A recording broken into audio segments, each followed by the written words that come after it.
오늘 말씀은 다니엘서 2장 25절부터 35절까지 말씀을 본문 삼아서 다니엘이 느부갓네살 왕의 꿈의 큰 신상에 대해 진술하는 주제를 가지고 같이 은혜 나누는 시간 갖도록 하겠습니다.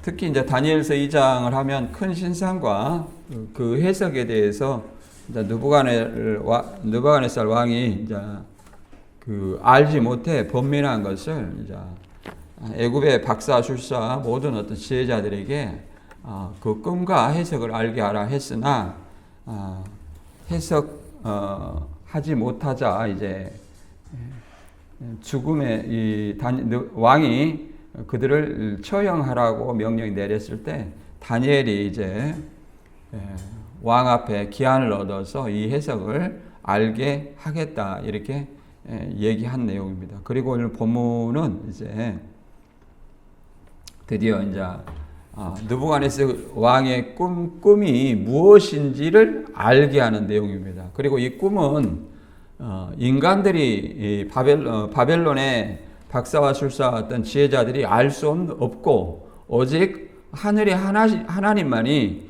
유일하게 아시는 것이요. 그가 이제 다니엘에게 이제 알려주셨다는 어떤 그런 내용으로 기록되어 있습니다. 그래서 이 네 신상에 대해서는 우리가 여러 가지 의미를 살펴볼 수 있습니다만은 또 이것이 계시록 7장의 네 나라와 연계되는 말씀이고 또 네 나라는 또 계시록 13장과 또 그 연상되는 어떤 말씀입니다. 그러나 약간의 시대 배경이 있기 때문에 차이점이 있다는 것을 우리는 이해를 해야 됩니다. 그래서 우리가 이제 다니엘의 기록 어떤 그 시대 배경은 바벨론의 1차 침공 때부터 이제 바벨론을 멸망시키는 페르시아 왕 고레스 왕 원년까지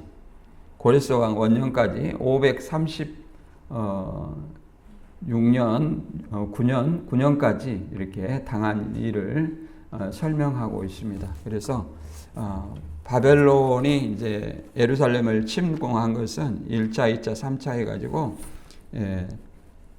1차, 2차, 3차 침공에서 이제 3차에 BC 586년에 이제 가난한 자들을 제외한 모든 자를 이제 예루살렘으로 포로로 이끌어갔죠.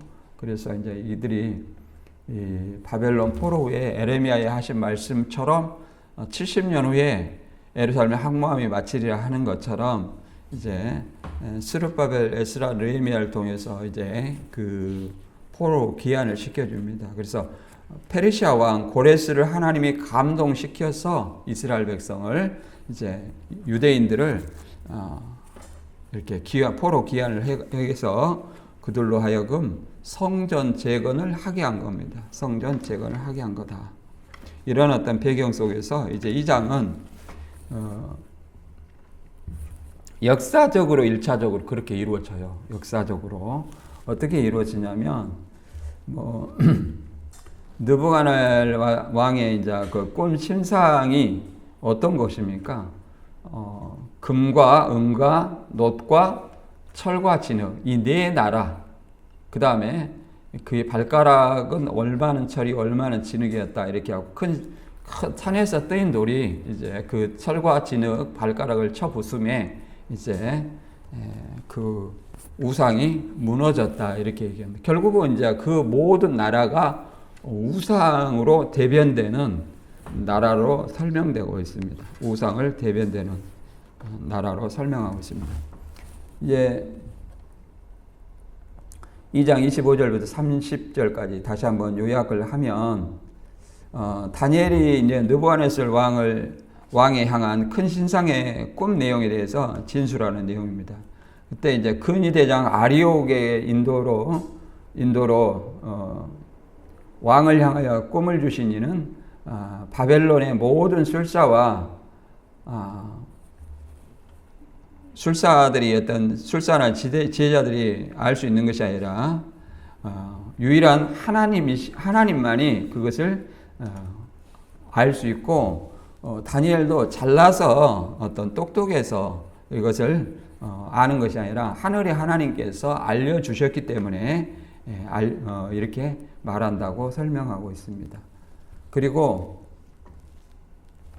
그 꿈 신상에 관한 어떤 내용이 바벨론 왕 느부갓네살에게 장래사 후일에 될 일을 알게 하신 것이다, 이렇게 얘기를 합니다. 그래서 후일에 될 일이라는 것은 바벨론, 1차적으로 역사적으로 이렇게 이루어져요. 바벨론, 그 다음에 메데바사, 페르시아, 그 다음에 헬라, 그리스 이제 마게도니아 그 왕국을 얘기해요. 나폴레옹을 통해서. 그 다음에 로마 이렇게 이루어진, 로마로 이어지는 어떤 나라를 상징하는 나라입니다. 그래서 이 로마가 결국은 이제 철과 진흙이라고 이렇게 돼 있는 것은 철과 진흙으로 이렇게 나누어져서 결국은 또 산에서 뜨인 돌이 그 모든 어떤 나라를 심판한다, 이렇게 설명하고 있습니다. 우상을 섬기던 그 이방신을 섬기던 그 모든 나라를 섬긴다. 1차적으로는 그렇게 볼 수 있고, 더 나아가서는 이 뜨인 돌이 예수님이라 할 것 같으면 예수님이 모든 나라를 쳐서 부스러뜨리는 것은 언제예요? 예수 그리스도 재림 때로 이어질 수 있는 내용으로 볼 수 있습니다. 왜 그러냐면 이 친상을 친 돌이 태산을 이루어 온 세계에 가득하다. 그래서 1차적으로는 초림 때 예수 그리스도가 온 세계에 이제 퍼지는 것을 얘기하고, 재림 때 이제 더 이상 우상이 보이지 않는 때는 이제 예수 재림 때예요. 그래서 우상을 친 돌만 남아 있고 우상은 다 없어지는 때는 언제라 말할 수 있어요? 재림 때라 말할 수 있다. 이것을 이제 설명을 하고 있는 내용입니다. 그래서 여기서 얘기하고자 하는 것은 오직 이런 어떤 꿈을, 그렇잖아요. 꿈꾼 자도 모르는 이 꿈을 알게 할 수 있는 분은 오직 유일하신 하나님밖에 없다. 그래서 하나님께 영광을 드러내는 그런 일을 말하고 있습니다. 그래서 본문을 통해서 한번 알아보도록 하겠습니다. 다니엘서 2장 25절부터 35절까지입니다. 이거는 이제 신상에 대한 내용이고, 이 다음에 그 신상에 대해서 구체적으로 해석하는 내용이 나옵니다. 2장 25절 이하 읽어보겠습니다. 시작. 이에 아리옥이 다니엘을 데리고 급히 왕 앞에 들어가서 아뢰되, 내가 사로잡혀 온 유다 자손 중에서 한 사람을 찾아내나이다. 그가 그 해석을 왕께 알려드리리다 하니라. 왕이 대답하여 발드사사랴 이름한 다니엘에게 이르되, 내가 꾼 꿈과 그 해석을 내가 능히 내게 알게 하겠느냐 하니, 다니엘이 왕 앞에 대답하여 이르되, 왕이 물으신 바 은밀한 것은 지혜자나 술객이나 박사나 점쟁이가 능히 왕께 보일 수 없으되 오직 은밀한 것을 나타내실 이는 하늘에 계신 하나님이시라. 그가 느부갓네살 왕에게 후일에 될 일을 알게 하셨나이다. 왕의 꿈 곧 왕이 침상에서 머릿속으로 받은 환상은 이러하니이다. 왕이여, 왕이 침상에서 장래일을 생각하실 때에 은밀한 것을 나타내신 이가 장래일을 왕에게 알게 하셨사오니, 내게 이 은밀한 것을 나타내심은 내 지혜가 모든 사람보다 낫기 때문이 아니라 오직 그 해석을 왕에게 알려서 왕의 마음으로 생각하는 것을 왕에게 알려주려 하심이니이다. 왕이여, 왕이 한 큰 신상을 보셨나이다. 그 신상이 왕 앞에 섰는데 크고 광채가 매우 찬란하며 그 모양이 심히 두려우니, 그 의상의 머리는 순금이요 가슴과 두 팔은 은이요 배와 넓적다리는 노시요 그 종아리는 새요 그 발은 얼마는 새요 얼마는 진흙이었나이다. 또 왕이 보신즉 손대지 아니한 돌이 나와서 신상의 새와 진흙의 발을 쳐서 부서뜨리매, 그때 새와 진흙과 녹과 은금이 다 부서져 여름 타작마당에 겨같이 되어 바람에 불려 간 것이 없었고, 우상을 친 돌은 채산을 이루어 온 세계에 가득하였나이다. 아멘. 이게 역사적으로 이루어졌고, 그렇잖아요. 바벨론, 메데바사, 페르시아, 그다음에 그리스, 헬라, 그다음 로마 이렇게 이루어졌는데 점점 어떻게 돼요? 점점 나라가 쇠퇴져 가는 것을 얘기할 수 있고, 또 더 나아가서 이 마지막 때가 가까울수록 이 우상이 이 강함을 설명할 수 있는 것입니다. 설명한다 말할 수 있습니다. 그래서 우리가 이제 바벨론, 이제 우리가 역사를 우리가 잘 살펴봤습니다만은, 바벨론이라는 어떤 나라는 1차 포로 때 605년, 2차 포로 때 BC 597년, 3차 이제 멸망을 했을 때는 이제 BC 586년이었습니다. 그래서 이제 이런 어떤 것들이 1차적으로 이제 세계 역사가 이렇게 이루어졌다는 거예요. 그리고 세계 역사가 끝나는 시점이 이제 하나님의 왕국이에요. 그러니까 1차적으로 역사적으로 이루어졌어요. 그리고 영적으로는 또 예수님을 통해서 이루어진 것이라 말할 수 있습니다. 여기 이제 금신상의 모형을 한번 보면, 이제 느부갓네살 왕 꿈 해석해가지고 이제 보면은 바벨론, 바사, 헬라, 로마 이렇게 있죠. 그다음 로마 제국 이후 이렇게 있는데, 여기서는 이제 철과 진흙이 뭐 또 다른 나라를 나타내는 것이 아니라 로마 제국이 나누인 것을 얘기를 하는 겁니다. 그래서 바벨론은 이제 우리가 일대, 여기는 느부갓네살만 나왔는데, 느부갓네살 그 앞에는 나보플라살이라는 일대 그 바벨론 왕이 있습니다. 나보플라살. 더 나아가서 더 오래 뭐 한 2000년 가까이 전에, BC 2000년 가까이 전에는 뭐 함무라비가 있었겠죠. 그 다음에 바사는 메데 바사 이렇게 얘기하죠. 메디아 바사 이렇게 하죠. 메디아 페르시아 얘기하죠. 페르시아는 어떤 고레스 왕을 얘기합니다. 키루스라고 그러죠. 키루스. 이 고레스 왕이 바벨론을 멸망시켰고, 이 나라를 다시 이제 헬라라고 했는데, 노선 헬라죠. 그래서 이 헬라는 그리스를 얘기하는 것이고, 마케도니아 왕국을 누가 세웠습니까? 알렉산더가 세웠죠. 알렉산더가 세우고, 그 다음에 로마, 철은 어떤 노마라고 하죠. 노마라고 얘기하는데, 이제 일대 황제가 누구예요? 이제 아우구스투스죠. 아우구스투스 이후로 이렇게 쭉 이어다가 로마 제국이 둘과 나뉘는다, 이렇게 얘기를 합니다. 그러면 역사적으로 뭐 말 그대로 뜨인 돌이 예수님을 상징한다 할 것 같으면, 이 철과 진흙, 노마를 예수님이 뭐 쳐서 무너뜨렸느냐? 그거는 아니죠. 모두 뭐예요? 우상을 섬기는 나라고, 하나님은 우상을 섬기는 어떤 나라를 이렇게 큰 금신상으로 이렇게 표현해 놓은 것으로 볼 수 있습니다. 그리고 지도를 보면 이렇게 바벨론 제국을 이렇게 붉은 색깔로 이렇게 표시해 놨죠. 근데 금으로 이렇게 굉장히 이제 여기에 이제 공통적으로 포함된 것은 이제 이렇게 바벨론 제국 중심으로 이렇게 이제 이스라엘이 이제 위협받고 있는 내용을 설명하고 있습니다. 그 다음에 이제 페르시아가 이제 페르시아는 누구예요? 키루스 왕이라고 그랬죠. 고레스 왕이 이렇게 넓은 지역을 차지했고, 이제 이스라엘 애굽도 이제 차지한 것을 볼 수가 있죠. 이제 여기 나라를 또 이제 멸망시킨 왕이 누구예요? 이제 나폴레옹이 이렇게 헬라 제국, 나폴레옹이 이렇게 그 나라를 도로 차지한 거죠. 그 다음에 여기가 이제 헬라 제국이 이제 뭐예요? 배와 넓적다리가 되겠죠. 그 다음에 철과 진흙은 이제 이렇게 이 프톨레미 왕조와 셀레우코스 왕조로 이렇게 나뉘었는데, 이 프톨레미 왕조와 셀레우코스 왕조가 나뉘은 것은 이제 그 나폴레옹의 이 사후에 이제 이렇게 나폴레옹의 왕국을 이렇게 두 개로 쪼갠 겁니다. 프톨레미 왕은 톨레미 1세로 말하고, 이제 셀레우코스 왕조는 셀레우쿠스 1세를 얘기합니다.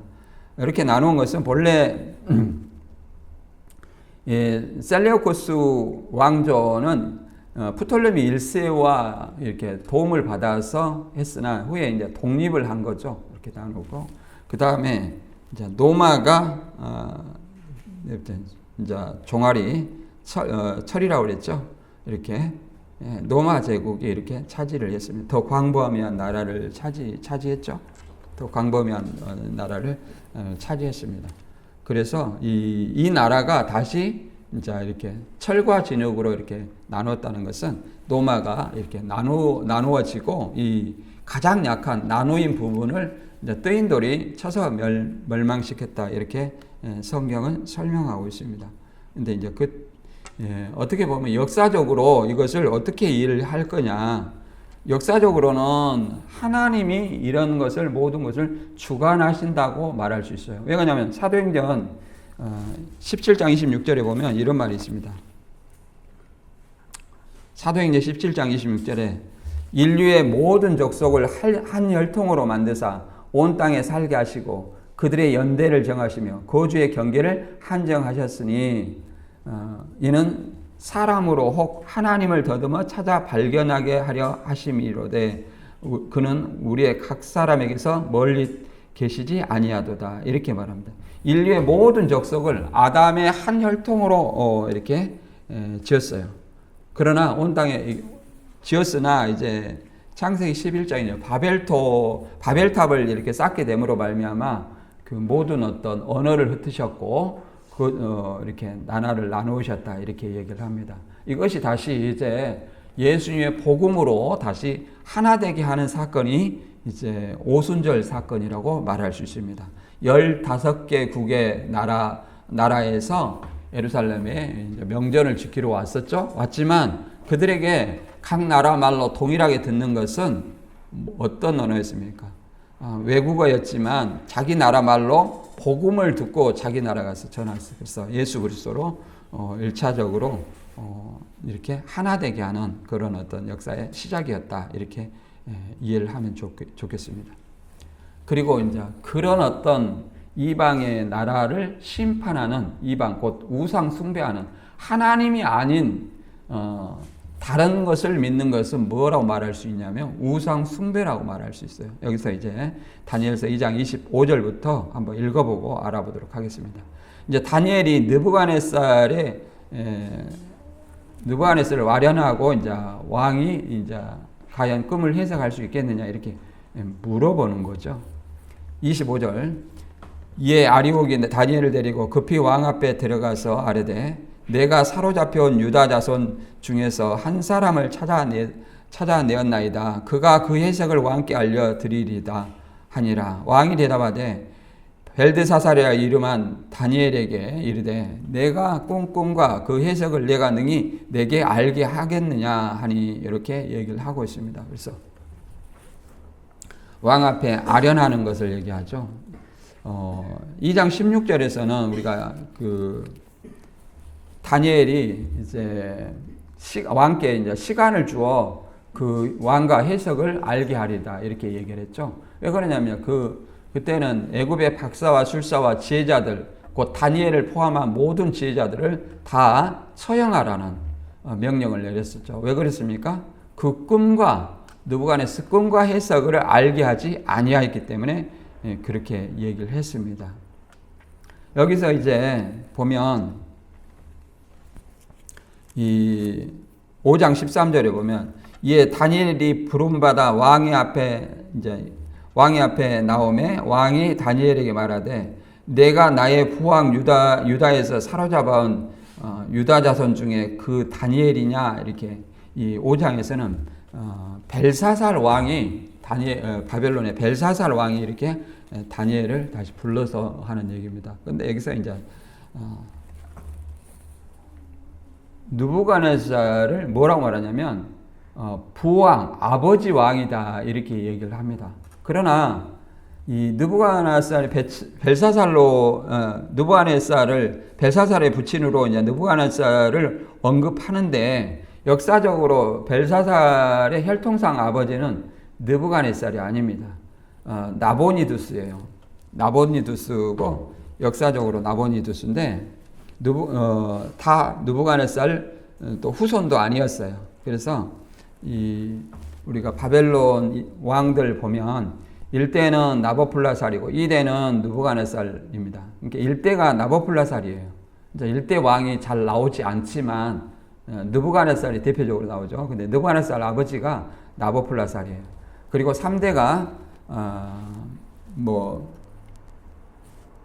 아멜 마르둑이에요.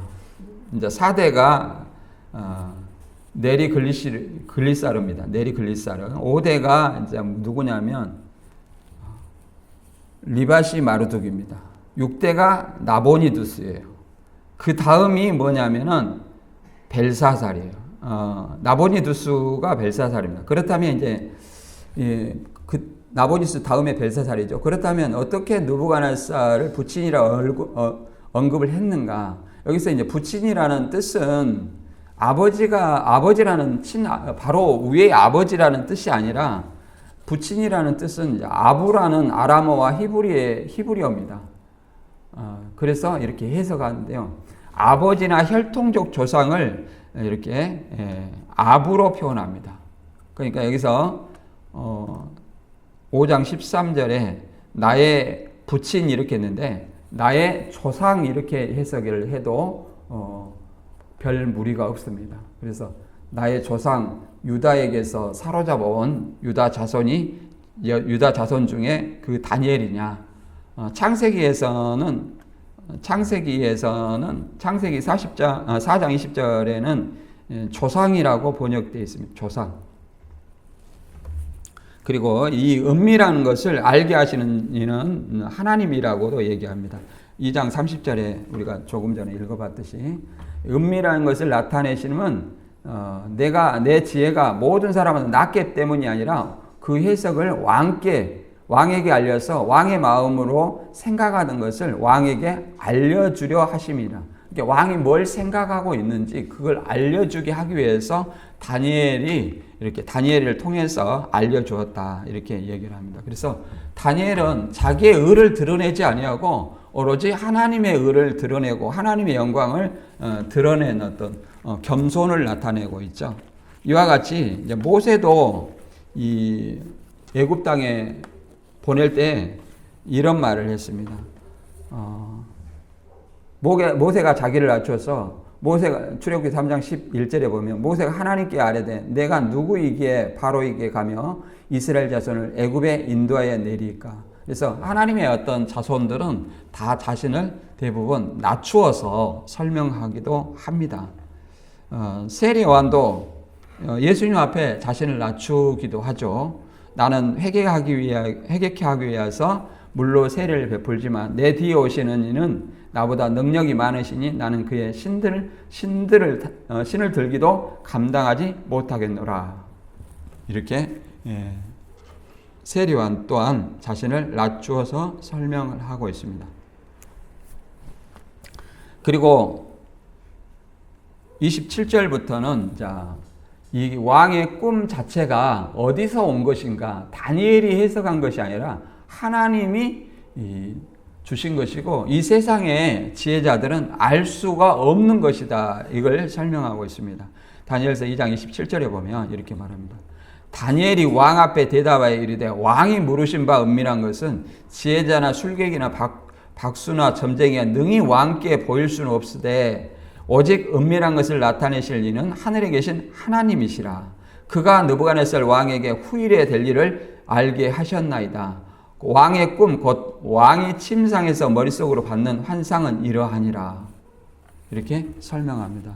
이게 왕의 환상, 은밀한 환상은 누구나 알 수 있는 것이 아니라 오직 하늘에 계신 하나님만이 이 은밀한 것을 알게 하신다. 이렇게 얘기하고 왕의 그 번밀하신 꿈은 후일에 될 일, 왕의 후일에 될 일을 이렇게 얘기를 합니다. 이와 유사한 것이 이제 애굽에 있을 때 요셉에게 애굽 왕 그 바로가 이런 꿈을 꾸었죠. 물론 다른 것은 이 느부갓네살은 자기가 꿈 해석을 알지 못하지만 둘 다 알지 못하지만 이 애굽 왕 바로는 꿈을 꾸었는데 이 꿈이 무엇인지 알지 못한 거예요. 애굽의 모든 박사와 술사는 알지 못해서 누구한테 이제 요셉에게 이제 그 꿈을 알게 하신 것입니다. 그래서 꿈 두 가지 내용이 있잖아요. 살진암소가 살진암소 7마리가 나왔는데 파리한 암소가 그 살진암소를 삼켰고 또 충실한 이삭 7이 나왔는데 파리한 이삭이 그 7을 살켰다. 이 꿈을 이제 해석할 사람이 없어서 이제 요셉이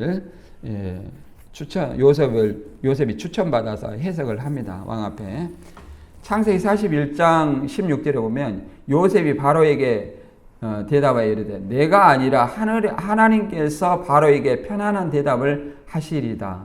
요셉도 자기가 잘나서 이 꿈 해석을 하는 것이 아니라 하나님이 알려주셨기 때문에, 그래서 오로지 하나님의 영광을 돌려드리는, 하나님의 거룩함을 드러내는 이런 행위를 하고 있다는 것을 우리가 알 수 있습니다. 창세기 41장 28절에 내가 바로에게 이르기를 하나님이 그가 하실 일을 바로에게 보이신다 함이 이것이라.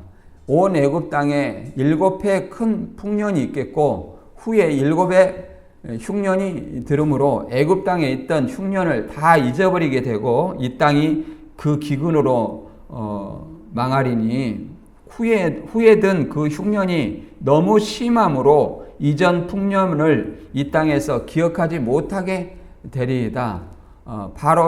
바로께서 꿈을 2번이나 겹쳐 꾸신 것은 하나님이 이 일을 정하셨습니다. 하나님이 속히 행하시리니 이렇게 설명하고 있습니다.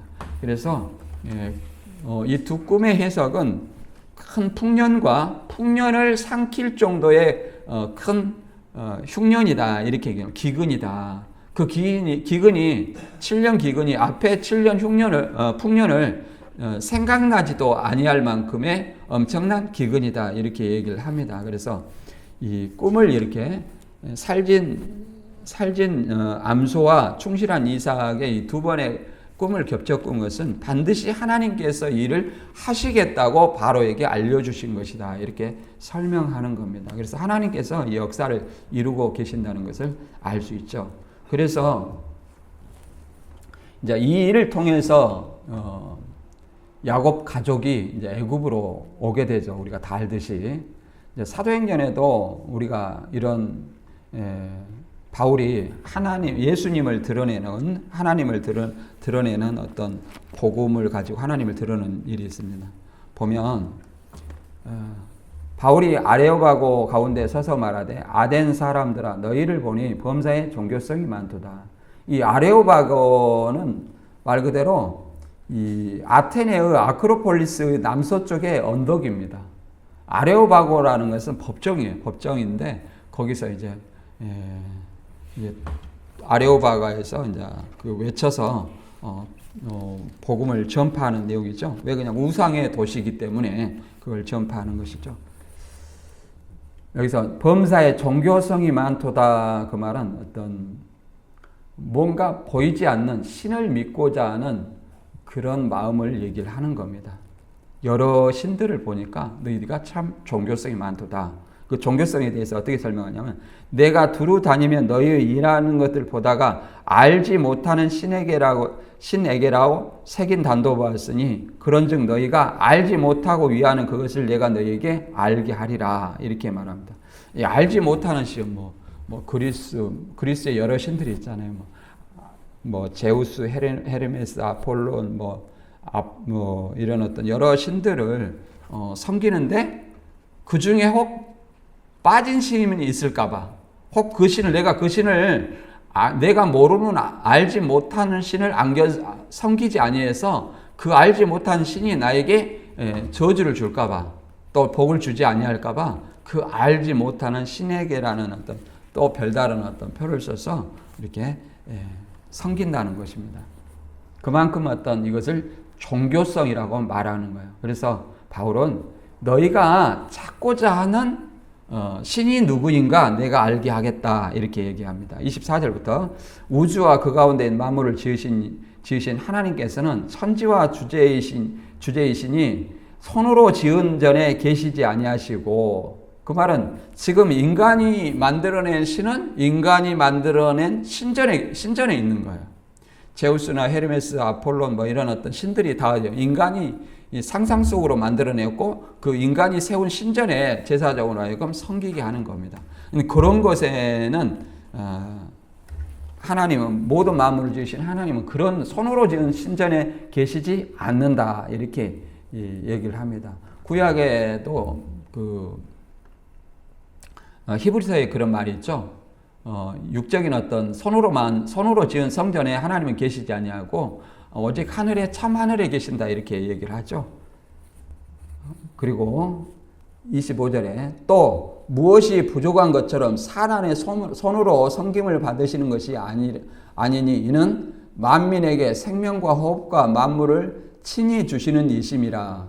인류의 모든 족속을 한 혈통으로 만드사 온 땅에 살게 하시고 그들의 연대를 정하시며 거주의 경계를 한정하셨으니 이는 사람으로 혹 하나님을 더듬어 찾아 발견하게 하려 하심이로되 그는 우리 각 사람에게서 멀리 떨어져 계시지 아니하도다. 항상 우리에게 그러잖아요. 이런 어떤 자연 만물 그러잖아요. 모든 만물, 이 활동 그다음에 온 땅에 살게 하시고 연대를 정하시고 거주의 경계를 이렇게 정하는 것은 그러잖아요. 이 하나님을 혹 더듬어 발견하게 하려 합니다. 이렇게 설명을 하는 겁니다. 그래서 바울도 오직 하나님의 영광을 이렇게 드러내는 복음으로 드러내는 일을 하고 있습니다. 그것이 또 이 꿈을 통해서 느부갓네살에게 보여준 것은 후일에 될 일이다. 또 요셉 통해서 바로의 꿈 해석을 통한 것도 애굽왕 바로 후일에 될 일을 설명하고자 한다. 이렇게 말을 하고 있습니다. 계시록에도 4장 1절에는 그러잖아요. 이후에 마땅히 될 일을 내가 보이리라. 그러니까 1차적으로는 AD 95년 도미티안 황제 시대에 그 배경으로 하지만 4장부터 22장 5절까지는 뭐예요? 장래일이다. 이게 역사적 인물 지명 그다음에 그 당시 도미티안 황제의 그 당시 배경을 통해서 장례사를 베풀었다는 사실을 우리는 이해를 해볼 수 있습니다. 그래서 우리 신앙인은 항상 누구를 드러내야 하나님을 드러내고 복음을 드러내고 예수님을 드러내는 것이 우리 신앙인의 삶이라 말할 수 있습니다. 다니엘도 마찬가지였죠. 그래서 왕의 꿈 자체가 신적 기원임을 이제 재강조하는 내용입니다. 신적 기원이라는 것은 하나님께서 그 꿈을 주시고 그 꿈대로 이루시겠다는 것을 선포하는 것이죠. 29절부터 읽어보겠습니다. 왕이여 왕이 침상에서 장래일을 생각하실 때에 은밀한 것을 나타내신 이가 장래일을 왕에게 알게 하셨사오며 내게 이 은밀한 것을 나타내시면 내 지혜가 모든 사람보다 낫기 때문이 아니라 오직 그 해석을 왕에게 알려서 왕의 마음으로 생각하던 것을 왕에게 알려주려 하심이다. 그렇죠? 장래일을 생각하실 때, 왕이 이렇게 장래일을 생각할 때 이 환상을 받았다는 거죠. 장래일을 생각할 때. 그래서 그 꿈을 이렇게 하나님의 꿈을 그렇게 준 거예요. 이렇게 느부갓네살 왕의 이후에 장래일을 알려주신 것이다. 이렇게 설명합니다. 그것을 이제 다니엘이 잘라서 이렇게 그 은밀한 것을 아는 것이 아니라 왕의 마음으로 생각하던 것을 알려주게 하기 위해서 다니엘에게 하나님이 계시를 주었다. 이렇게 생각을 얘기를 합니다. 그래서 우리는 내가 생각하는 것이 곧 하나님의 생각이다. 이렇게 생각하는 사람들이 많아요. 그러나 하나님의 생각과 우리의 생각은 천지 차이라고 이사야 55장 8절에도 그랬죠. 그런 것처럼 우리 복음을 믿는 사람들도 그 4장 5절에 우리는 우리를 전파하는 것이 아니라 오직 그리스도 예수 주 되신 것과 또 예수를 위하여 우리가 너희의 종된 것을 전파함이라. 이렇게 얘기를 합니다.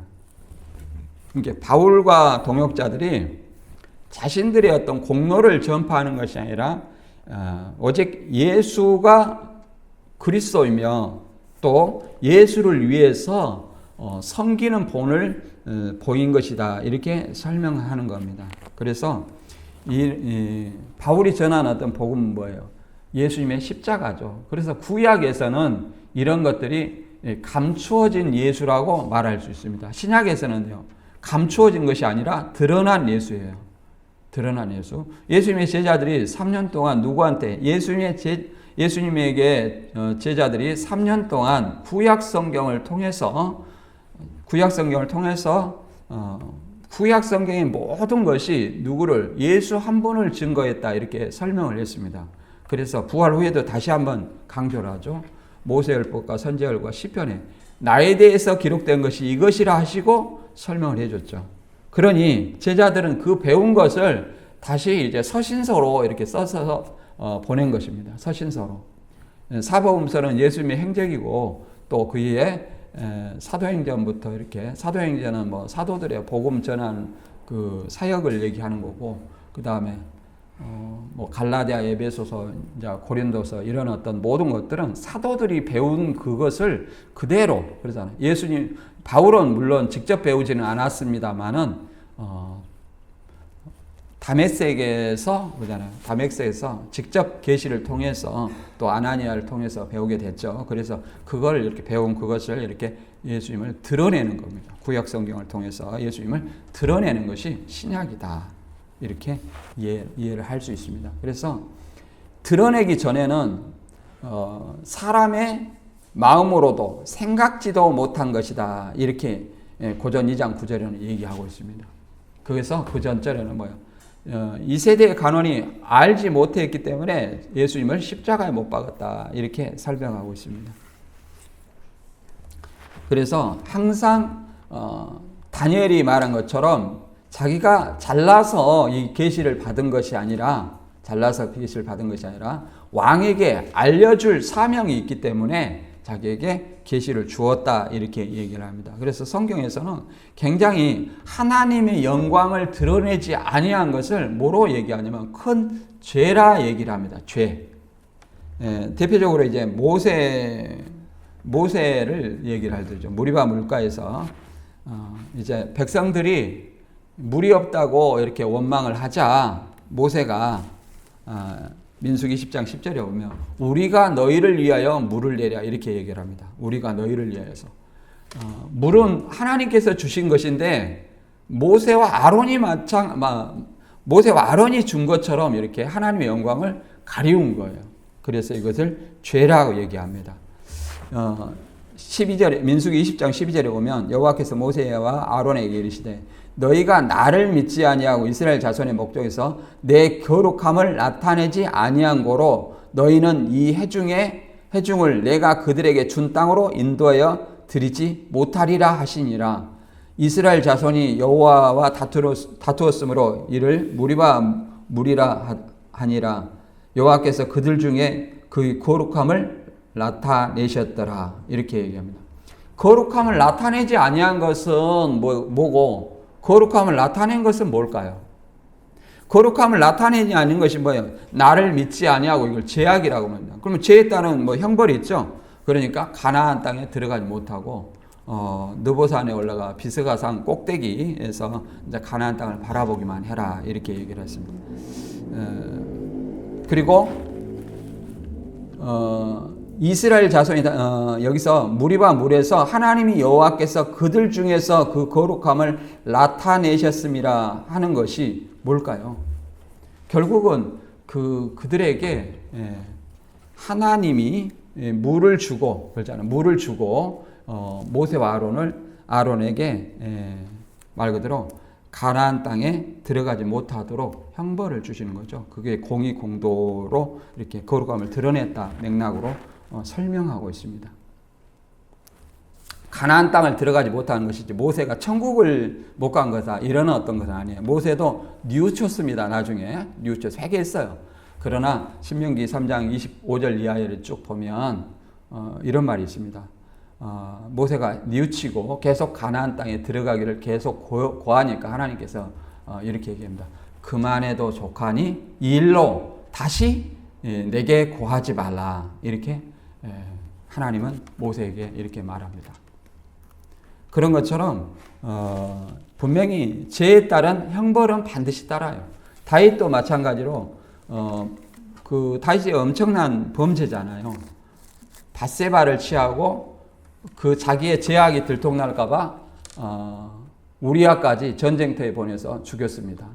그것을 선지자 나단이 이렇게 나단이 책망을 하잖아요. 선지자 나단을 통해서. 그렇지만 그에 따른 형벌을 받았어요, 안 받았어요? 이제 압살롬에 쫓기고 그 형벌을 다 받았습니다. 그래서 하나님은 반드시 그 죄에 대한 어떤 형벌을 보이지 않게 또 이 말씀 속에서는 다 반드시 대가를 치르게 하신다. 또 우리가 현재에서 악인이 즉시 뭐 이렇게 대가를 치르지 않는 형벌을 받지 않으니까 이렇게 뭐 선하게 살면 뭐 하느냐 이렇게 생각하는 사람도 있습니다만은 그 사람은 결국은 주 재림 때 지옥 형벌을 받으리라 생각합니다. 성경에서 분명히 그렇게 말하고 있습니다. 그 다음에 이제 마지막으로 이제 다니엘이 느부갓네살이 꿈에 꾼 신상에 대한 어떤 내용을 구체적으로 말하고 있습니다. 31절부터 읽어볼게요. 왕이여 왕이 한 큰 신상을 보셨나이다. 그 신상이 왕의 앞에 섰는데 크고 광채가 매우 찬란하며 그 모양이 심히 두려우니 그 우상의 머리는 순금이요 가슴과 두 팔은 은이요 배와 넓적다리는 놋이요 그 종아리는 새요 그 발은 얼마는 새요 얼마는 진흙이었나이다. 또 왕이 보신즉 손대지 아니한 돌이 나와서 신상의 새와 진흙의 발을 쳐서 부서뜨림에 그때에 새와 진흙과 놋과 은금이 다 부서져 여름 타작마당에 겨같이 되어 바람에 불려간 것이 없었고 우상을 친 돌은 태산을 이루어 온 세계에 가득하였나이다. 그렇죠. 이게 역사적으로 나라가 이루어졌지만 이게 이 나라들이 전부 뭐라고 설명하고 있어요? 맨 마지막에 우상이라고 얘기하고 있잖아요. 결국은 철과 진흙을 쳐서 그 전체의 우상 계속 우상의 나라들이 이어져 왔죠. 이어져 왔습니다. 이걸 뭐라고 하냐면 금, 은, 동, 놋, 뭐 새 이렇게 뭐 점점 이렇게 좀 바뀌어 금과 놋과 뭐 새 그다음에 진흙 이렇게 뭐 점점 뭐가 있어 가치가 원자량과 가치가 점점 떨어지는 것을 나열하고 있습니다. 가치가 점점 떨어지가는 것을. 그래서 금과 은과 뭐 놋은 뭐 구리죠. 구리와 철 이렇게 얘기를 하고 있습니다. 그래서 순금과 은은 뭐냐면 창세기 2장에는 에덴에 흘러나온 강이 하윌라 온 땅을 둘렀는데 그 땅의 금은 순금이라고 이렇게 얘기도 합니다. 그래서 고대 세계에서 금과 은은 귀하고 중요한 것을 상징합니다. 그래서 은이 약간 못하죠, 금보다. 그리고 놋과 새는 구리와 새는 놋은 여기는 뭐 청동은 혹은 구리를 의미한다. 놋과 새는 강하고 단단한 것을 상징하고 진흙은 연약함과 일시적인 것의 상징이다. 이렇게 설명합니다. 진흙은 신상을 위태롭게 하는 것으로 창세기 11장에 바벨탑도 뭘로 만들었어요? 진흙으로 만들었죠. 그리고 신상의 가장 아랫부분에 발이 철과 진흙으로 된 것은 세상 모든 나라가 결국 돌로 인해서 멸망당하고 흩어질 것을 상징합니다. 그럼 돌이 뭐예요? 돌은 예수님을 상징하죠. 그러니까 이 우상의 나라를 완전히 없애는 때는 초림 때가 아니라 언제요? 재림 때다. 이렇게 우리가 이해를 해볼 수 있죠. 1차적으로 역사적으로 이루어졌고 재림 때다. 그리고 새와 진흙과 놋과 금과 은금이 다 부서져. 이게 없어진 나라를 이 마지막 때 로마 때 다시 이렇게 예수님이 심판을 로마를 하는 건 아니잖아요. 심판하는 건 아니지만 새와 진흙과 놋과 은금이 다 부서져. 이 뜨인 돌로 인해서 다 부서져. 이렇게 얘기하는 발부터 시작해서 다 부서진다고 이렇게 합니다. 이것은 하나님의 개입으로 멸망당하는 세상의 멸망은 현재에서부터 과거에 이르는 모든 나라들이 연쇄적인 멸망과 같은 것이다. 이렇게 설명합니다. 그리고 돌이라는 것은 돌이라는 것은 이게 히브리어로 아람어로 에벤인데 구약에 하나님은 흔들리지 않는 돌로, 신약의 돌은 누구예요? 그리스도를 상징하고 있습니다. 그래서 이거를 우리가 성경을 통해서 이제 알아보면 고전 10장 4절에 보면 그러잖아요. 그 무리바 물 이것을 뭐라고 말하냐면 신령한 반석으로 마셨음에 그 반석은 그리스도시다 이렇게 설명합니다. 그리고 뜨인 돌이라고 그랬죠. 뜨인 돌. 사람이 손대지 않는 뜨인 돌이라고 했는데 이사야 28장 16절에는 주 여호와께서 이같이 이르시되 보라 내가 한 돌을 시온에 두어 기초를 삼았노니 곧 시험한 돌이여 기하고 견고한 기초돌이라. 그것을 믿는 이는 다급하게 되지 아니하리라. 멸망하지 않는다 그 말입니다. 그래서 시험한 돌이고 기하고 견고한 그 돌은 누구냐? 예수 그리스도를 얘기하죠. 예수 그리스도. 그 돌을 이제 시온에 두었다. 예수님이 계신 그것을 시온이라고 얘기할 수 있죠. 그다음에 베드로전서 2장 4절에는 예수님을 뭐라고 말했냐면 사람에게는 버림바가 되었으나 하나님께로는 택하심을 입은 보배로운 산돌이신 예수에게 나아가 이렇게 얘기합니다. 그래서 보배로운 산돌은 누구예요? 예수라고 얘기합니다. 사람에게 버림받았다. 유대인들이 믿지 않았다는 얘기를 이렇게 얘기를 하고 있죠. 유대인들이 믿지 않았다는 것을 마태 21장 42절부터 44절까지 읽어보면 이렇게 말합니다.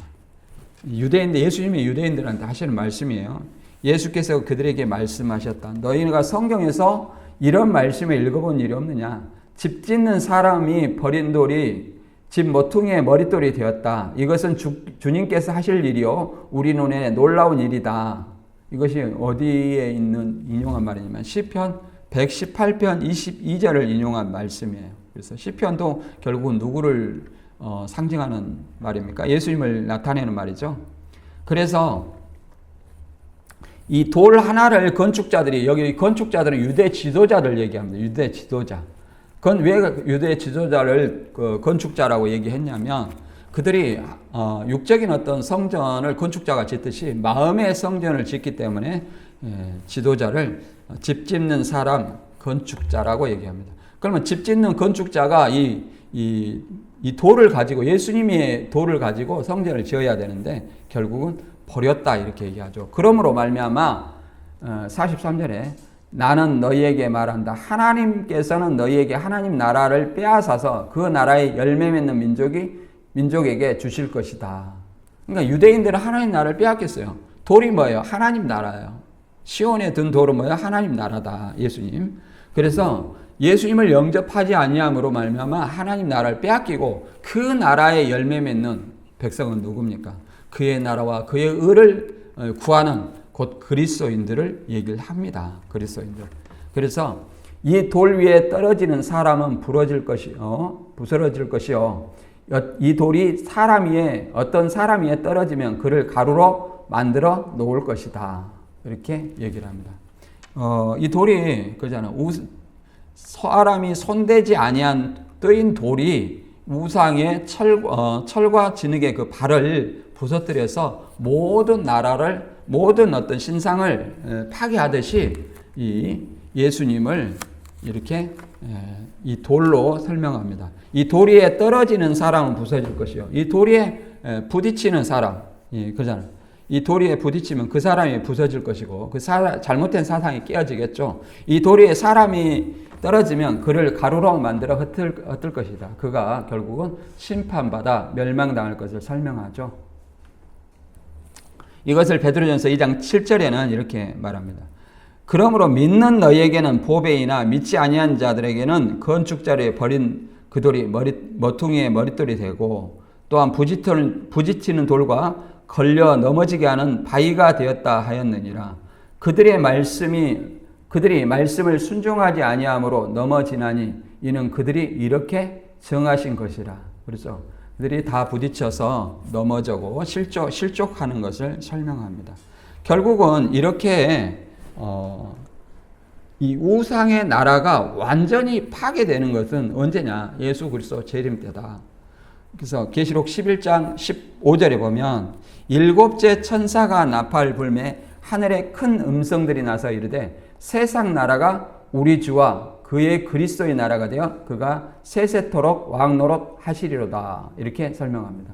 그래서 예수님이 재림하면 처음 하늘과 처음 땅이 없어졌고 이제 새 하늘 새 땅이 출현하는 그때에 세상 나라, 믿지 아니하는 우상 숭배하는 그런 어떤 세상 나라는 완전히 없어지고 오직 주와 그리스도의 나라가 되어 왕노릇하는 그런 세계가 온다. 이렇게 얘기를 합니다. 그래서 오늘 본 말씀을 한번 정리를 해보면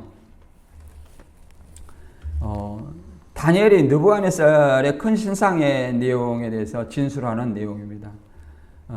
근위대장 아리옥의 인도로 왕 앞에 나가서 이제 그 꿈에 대한 어떤 해석, 꿈과 해석은 다니엘이 잘나서 하는 것이 아니라 다른 사람보다 지혜가 많아서 한 것이 아니라 왕에게 하나님이 왕의 후에 될 일을 알려주기 위해서 다니엘에게 계시를 주었다. 이렇게 계시의 전달자에 불과하다는 사실을 강조하시고 오직 이 꿈과 해석을 알려주시는 분은 하나님밖에 없다. 이렇게 바벨론의 모든 지혜와 박사와 술사가 알 수 없지만 오직 하나님만이 아신다. 이렇게 설명하시고 또 하나님께서 이 역사를 이루어 가신다고 설명하고 있습니다. 그래서 역사적으로 이미 1차적으로 이루어졌고 또 뜨인돌이 예수님이라 할 것 같으면 하나님이 이 예수를 믿지 아니하는 바벨론과 같은 우상 숭배의 나라를 반드시 주 재림으로 말미암아 심판하고 이제 새 하늘 새 땅에서 그리스도를 믿는 자들을 통치하는 그런 나라가 되실 것을 설명을 하고 있습니다. 그래서 다니엘은 항상 하나님의 계시의 전달자임을 고백하고 하나님께 영광을 돌려드리는 종으로 자기를 낮추고 이렇게 영광을 드러내는 일을 하고 있습니다. 그래서 우리 신앙인도 항상 내 자신이 잘난 것이 아니라 항상 내가 하는 것은 무엇 때문에 하는 거예요? 하나님이 나에게 주신 은혜 때문에 내가 할 수 있다. 이렇게 얘기를 합니다. 그래서 고전 15장 10절에 보면 바울도 이렇게 말합니다. 내가 나의 나된 것은 하나님의 은혜로 된 것이니 내게 주신 그의 은혜가 헛되지 아니하며 내가 모든 사도보다 더 많이 수고하였으니 내가 한 것이 아니요 오직 나와 함께 하신 하나님의 은혜로라. 이렇게 얘기합니다. 그래서 우리가 뭘 한다고 해서 내가 한 것이 아니라 그것은 누가 한 거예요? 나와 함께 하신 하나님의 은혜로 이렇게 모든 것을 하게 되었다. 이렇게 고백합니다. 저와 여러분이 모든 일과 모든 사역을 할 때 하나님께 영광을 돌리고 더 낮아지고 더 섬기는 사람으로서 하나님께 영광을 돌리는 저와 여러분이 되시길 주님의 이름으로 축원합니다.